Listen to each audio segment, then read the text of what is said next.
This is Roy Jones Jr., and you're listening to the Brad Cooney Podcast Show. With Brad Cooney.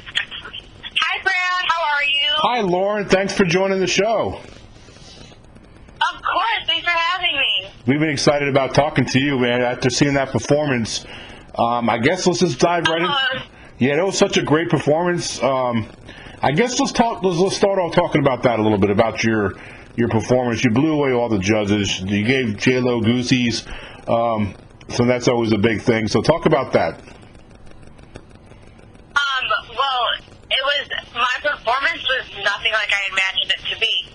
I really was just going out there and just trying to make it to the duels. I was just trying to make the next run. I was just trying to show the world what dance meant to me, and that to continue on to the competition and to have the reactions that I did was something so unexpected and so surreal, just because it was more than I expected, and it was so amazing to have those reactions that I just, like, it really warmed my heart, and it really made that moment so much more special.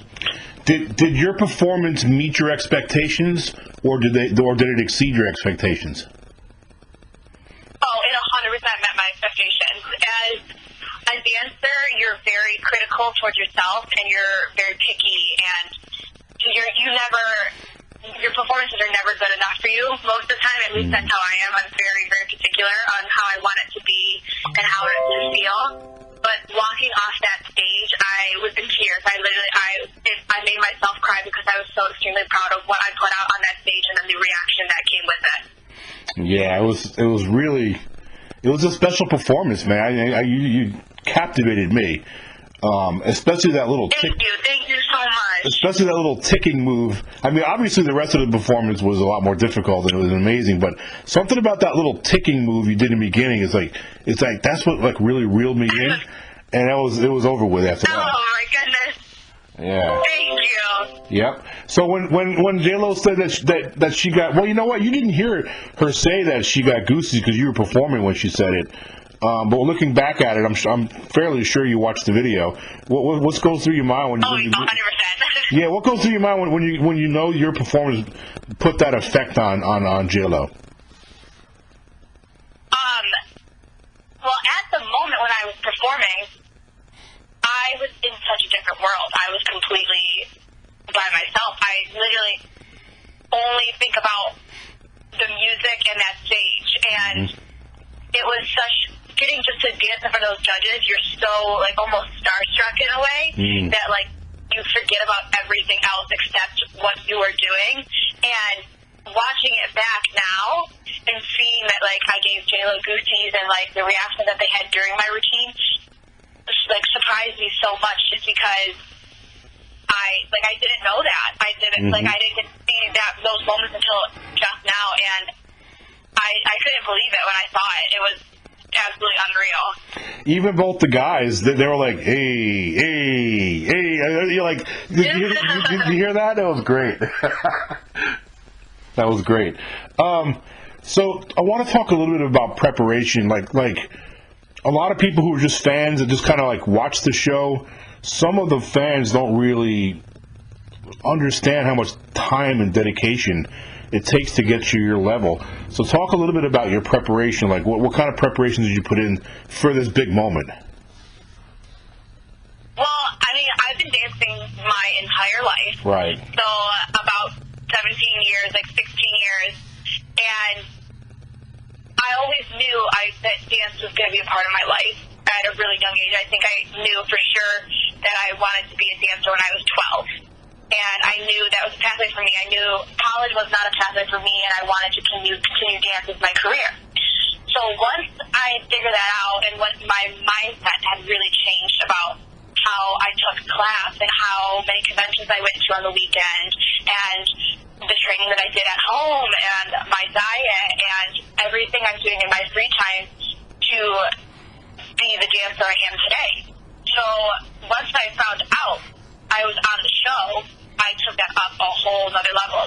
Like, preparing to be on World of Dance and to be performing on that stage, I dedicated almost all of my time to training and really getting in the right mindset and thinking about choreography and what the judges judges would like, what the world would like, what looks best on me, and really just training to become the dancer I am now. And even being on the show, I've already noticed a huge growth from my dancing from the beginning to the end.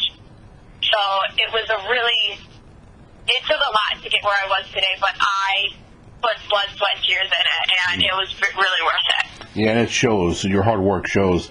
And I'm also guessing that just being surrounded by the level of talent that you're surrounded by in this show also it forces you to raise your game. You have to be.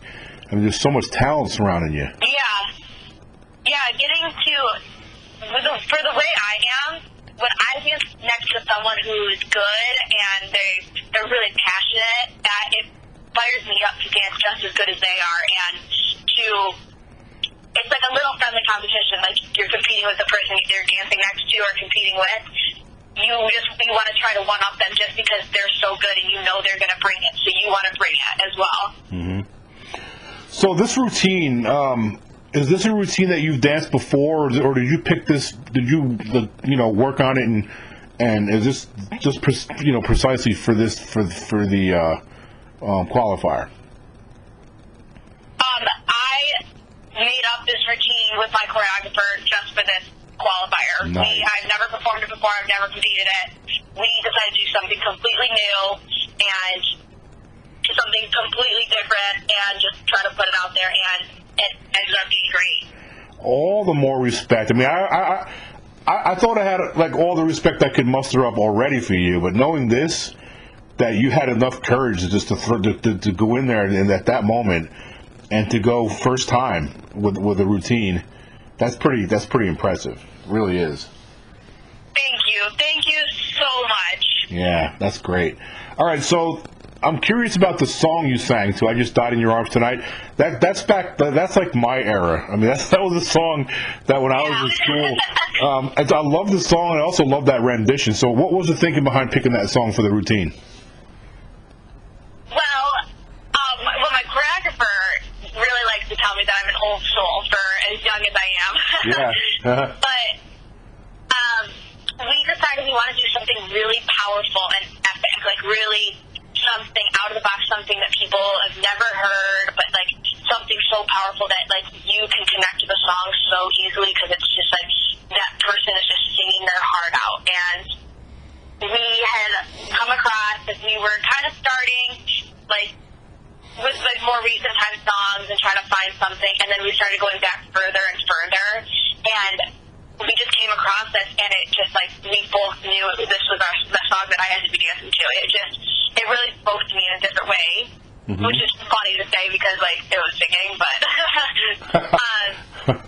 but when I heard it, I couldn't stop listening to it. I just knew this was something that I needed to dance to because it was so powerful and epic. I feel like I could really showcase my dancing very well with it. And and that rendition of the song really matched your dance performance, because remember, like if you looked at the video, like you said you did, there's a right in, kind of in the beginning. It's not quite in the beginning, but right when you that first big jump kick you do, and then when you're looking at the video, all the red lights come on at the same exact time, and that's when you kick it into that next gear. That was like one of my favorite parts of the whole routine. Thank you. I mean, that was the favorite part of mine as well. Yeah, because it really is separated. I mean, and look, every performance I saw so far, and every night it's been on so far, season 3, the performances were mind blowing. But yours, and I'm not just saying that because I'm talking to you, yours is the one that sticks in my head the most. And that little moment. Oh my goodness, thank you. Of course, that moment though that we're talking about, where you do that jump and that kick, and the red lights, bam, all in sync like that, for me is what's separated from a lot of the other performers, if not all of them. That just sets the mood. Thank you. I really, really appreciate that. Man, no problem. Okay, so I also, a lot of the viewers probably know that your sister also dances. Some may not. That's why I'm going to throw this out there. Can you talk about it a little bit? Because she won So You Think You Can Dance, right? Yes, my sister won So You Think You Can Dance, season 10. I don't know, was that, it was like 5-ish years ago. It was like a hot minute ago. Really? But she started dance when she was 3 years old, and it's kind of funny how she came across it. Like, she was my mom's first kid. So, you know, when you have your first kid, you put them in everything. You put them in dance, soccer, gymnastics, baseball, like anything you can imagine, because you don't know what they're going to like. And my dance teacher actually was the one who noticed the quality in her that she was going to be a good dancer, and that she knew dance was going to be something special in her life. So my dance teacher had said something to my mom, and was like, why don't we just try doing, like, a couple things? And my mom didn't know anything. So, and then everything just kind of snowballed from there. And then both of my sisters and I started dancing, and then it just became our lives. So, how's life been since the first episode aired? Of course, we're going to see much more of you, but since the premiere of season 3, I bet you're getting recognized in the grocery store even more than you probably already were.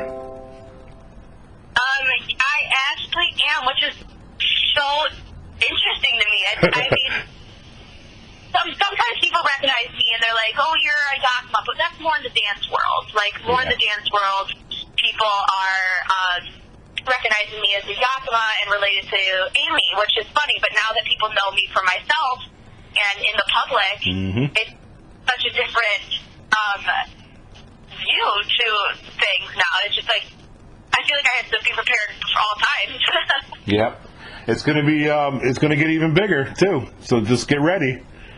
Get ready. It's so weird to me. I never thought it would be like this. You got to have a Sharpie on you at all times now. Yeah, so look, did I read this right when I was researching? Did you win a J-Lo model contest? Like a model search or something like that? Joe and Jack.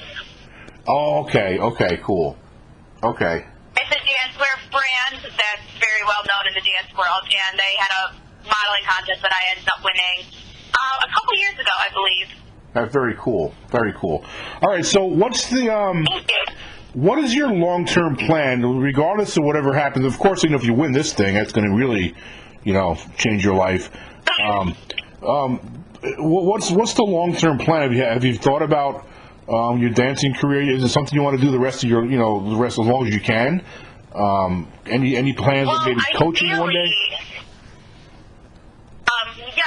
Ideally, my plan is to move out to the California, Los Angeles area, and really pursue my career as a dancer. And I really just want to work on being a dancer first. I want to be known for a good work ethic and a good energy, and people enjoy working with me. I want to be known for just being a very smart dancer. But then hopefully as time passes, I can start choreographing, so then I can be traveling and choreographing around the country and for studios and for people, and I'll have a well-known name as a choreographer.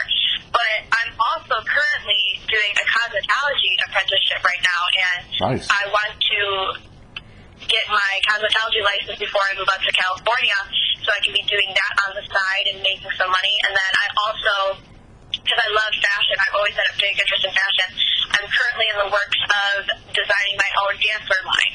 Good. So hopefully I'll have some prototypes coming out by the summer is what the goal is, and I can start something running up. So when I move, I have a lot of different plans. You sound like you really do, and you have a really good head on your shoulders. And with one little piece of advice, Thank you. One little piece of advice I'd like to share. You probably already know it, but strike while it's hot. You know what I mean? Because you're getting this really good TV time, and you're going to get more TV time, and there's no better time to strike and try to land you some of course, sponsors, but your fashion, all that stuff. Strike while it's hot. Exactly. I love that. Thank you. Yep, absolutely. That's for free, too. No charge on that advice. So you ready for the duels, man? You ready? You mentally prepared? I'm sure you are. You've been doing this a long time. I'm more than ready for the duels. I got my game face on and everything. I'm ready for them to come. All right, Lauren. Well, look, man, this has been a real honor to talk to you. I'm pulling for you. I don't care. I know I'm a podcast host and I'm supposed to be neutral, but I don't care. I want you to win. I'm going to say it on the record. I want you to win. Oh, my goodness. Thank you so much. I just really respect you, and I really enjoyed your performance. And I liked how humble you were, too. After your performance, you can tell how humble you were by the reactions that the coaches gave you. It really touched you, I could tell. So, thank you so much. You have no idea how much that means to me. You're very welcome. And before I let you go, I want to give you an opportunity to tell all the listeners out there where they can find you on social media, anything like that. If you want to talk about websites or anything like that, go ahead. All my social media will be at Lauren Yakima. My Instagram, my Twitter, my Snapchat, my YouTube, anything you can imagine will be at Lauren Yakima. One word. All right. Well, Lauren, thanks so much. Hopefully we can get you back on a little bit down the road so we can get you back on for a follow-up. I